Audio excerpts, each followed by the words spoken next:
అందరికీ నమస్కారం. నవీన్ పోలిశెట్టి నటించిన 'అనగనగా ఒక రాజు' మూవీ విడుదలైతే అయింది. సో మూవీ ఎలా ఉందో ఒకసారి తెలుసుకునే ప్రయత్నం చేద్దాం. ప్రస్తుతం మనతోటి జర్నలిస్ట్ శ్రవణ్ కుమార్ గారు ఉన్నారు. వెల్కమ్ చెప్తాం. Hello sir. హలో అండి. సార్, సంక్రాంతి సందర్భంగా రిలీజ్ అయిన ఈ మూవీ అంటే ప్లస్లు మైనస్లు అసలు ఎలా ఉంది సార్ మూవీ? అనగనగా ఒక రాజు. ఇది నవీన్ పులిశెట్టి నటించినటువంటి చిత్రం. రేపు 14వ తారీఖు రిలీజ్ అవుతుంది. అయితే ఇప్పటి వరకు మనకున్నటువంటి ట్రైలర్ కానీ, ప్రివ్యూ, స్పెషల్ షో చూసినటువంటి సినిమా అతిథులు వాళ్ళ సమాచారం ప్రకారం ఇది కూడా ఒక ఫ్యామిలీ ఓరియంటెడ్ కామెడీ చిత్రంగానే చెప్పొచ్చు. మనందరికి తెలుసు నవీన్ పులిశెట్టి ట్రేడ్ ఎలా ఉందో మార్కు. ఆయన కూడా ఒక కామన్ మ్యాన్, అంటే మనలో ఉన్నటువంటి ఒక సగటు ప్రేక్షకుడు, సగటు మనిషి, ఒక మన పక్కింటి కుర్రాడు ఎలా ఉంటాడో అలా ఉంటూ తన స్పాంటోనియస్ కామెడీ డైలాగులు కొడుతూ సినిమాను ఆద్యాంతం తన భుజాల మీద వేసుకొని నడిపిస్తున్నటువంటి చిత్రాలు మనం చూసాం. సో అదే అదే తరహాలో ఈ చిత్రం కూడా ఈ సంక్రాంతి బరిలోనే వస్తుంది. ఇది అట్లాగే ఉంది. సినిమా రివ్యూ కూడా, సినిమా ట్రైలర్ కానీ, ఆ సినిమా విధానం చూస్తుంటే మొత్తం మీద పాజిటివ్ టాక్ తోటే ఉంది. ఈ చిత్రం కూడా ఎంటర్టైనర్ చిత్రంగానే చెప్పొచ్చు. బహుశా ఇప్పుడు ఈ సంక్రాంతి ఈ మూడు చిత్రాలు అంటే మనం నిన్న చెప్పుకున్నాం. అనగా ఏంటి అంటే ఆ, మనశంకర వరప్రసాద్ గాని, ఎస్ సార్. భర్తమా శైలకు. సో ఆ కోవ, ఆ సరస కోవలోకే కూర్చుంటుండొచ్చు అనగనగా ఒక రాజు అనే కథ సినిమా కూడా.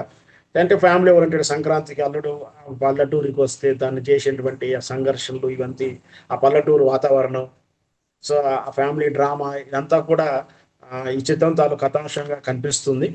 మొత్తం మీద నవీన్ పొలిశెట్టి ఈ చిత్రం అంటే పెద్ద హీరోల సరసన వస్తూ తను కూడా ఇన్ రేస్ లో ఉన్నట్టు చెప్పుకునే దగ్గర చిత్రాన్ని ఇస్తున్నాడని చెప్పొచ్చు. కొత్త దర్శకుడు కూడా, ఈ దర్శకుడు కూడా కొత్త సినిమాకు మారి అయిన నూతన దర్శకుడు. So okay. తను చాలా కష్టపడి పెద్ద చిత్రాల దంటకు ఈ చిత్రాన్ని నిలబెట్టగలిగే సినిమా రాణింపునైతే తెలుస్తుంది. ఓకే.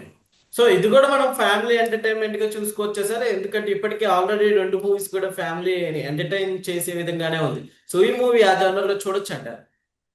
చూ మనం చూసాం కదా, ట్రైలర్ చూసాం, సేమ్ అలాగే ఉంది. కామెడీ ఓరియంటెడ్ గా నవీన్ కొంచెం స్పాంటేనియస్ డైలాగులు.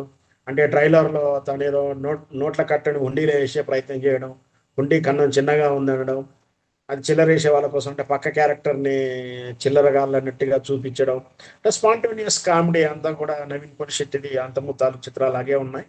సో ఇట్లాగే ఈ చిత్రం కూడా అదే తరహా డైలాగ్ పంచ్ తోటే సినిమా బాగుంటుందని చెప్పొచ్చు. మొత్తం మీద ఇది కూడా ఫ్యామిలీ ఎంటర్టైనర్ గా నిలుస్తుందని నేను అనుకుంటున్నాను. సార్, స్టోరీ కూడా చూసుకుంటే ఇప్పుడు ఫ్యామిలీ ఎంటర్టైనర్ అంటే మనం రెగ్యులర్ గా వస్తూ ఉంటాయి. సో ఆ టైప్ లో ఏమైనా ఉందా సార్? లేకుంటే ఏమైనా డిఫరెంట్ ఏమైనా ఉందంటారా మూవీలో? అదే ఇది భీమవరం బ్యాక్గ్రౌండ్, అంటే ఈ గోదావరి జిల్లాలలో సంక్రాంతి పండగ వచ్చే విధానం, ఆ మర్యాదలు, ఎస్. ఆ తరహా కథ చుట్టూ తిరుగుతున్నట్టుగానే అనిపిస్తుంది ట్రైలర్స్ ప్రకారం చూస్తే. ఆ ఎంటర్టైన్ అంటే పండగకు వచ్చిన అల్లుడ విధానం ఇదంతా కూడా ఫ్యామిలీ డ్రామా మధ్యలోనే కథ నడుస్తున్నట్టుగానే అర్థం చేసుకోవచ్చు. మరి సినిమా పూర్తి స్థాయి రిలీజ్ అవుతే మనం ఏదైనా చెప్పవచ్చు. ఓకే. సో అట్లానే మూవీ వచ్చేస్తే ఇప్పుడు మ్యూజికల్ గా ఎలా ఉంది సార్? మామూలుగా మ్యూజికల్ గా కావచ్చు, అక్కడ అయితే డిఓపి ఇవన్నీ పాటలైతే కూడా. ట్రైలర్ ప్రకారం పాటలు వీళ్ళు చేసిన ప్రకారం చూస్తే పాటలు అయితే బాగానే ఉన్నాయి. ఆ ఈ మీనాక్షి హీరోయిన్ అనుకుంటా, మీనాక్షి పేరు, ఎస్ అమ్మాయి సార్. కూడా బాగానే చేసింది.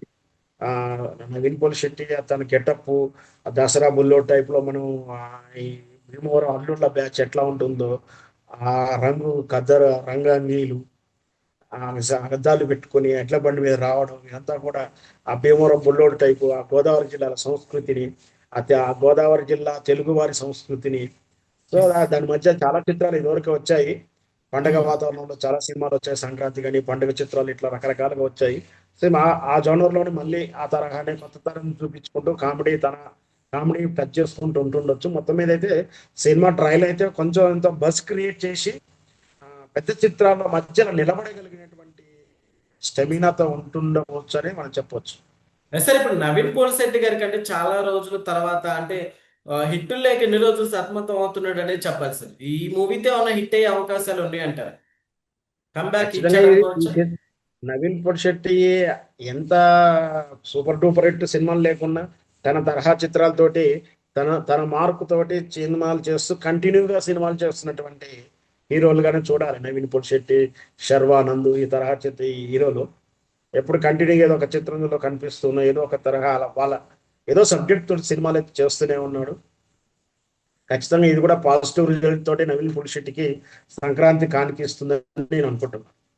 సార్ ఇక్కడ డైరెక్షన్ ఎలా ఉంది సార్? డైరెక్షన్ గురించి చెప్పుకుంటే ఎలా ఉంది సార్? మనం డైరెక్ట్ సినిమా పూర్తిగా చూసి ప్రేక్షక పాయింట్ ఆఫ్ వ్యూలో చెప్తే బాగుంటుంది. అప్పుడే కామెంట్ చేయడం కాదు, కానీ చూడబోతే మాత్రం మంచి ప్రయత్నంగానే ఉంది. Okay okay sir, thank you.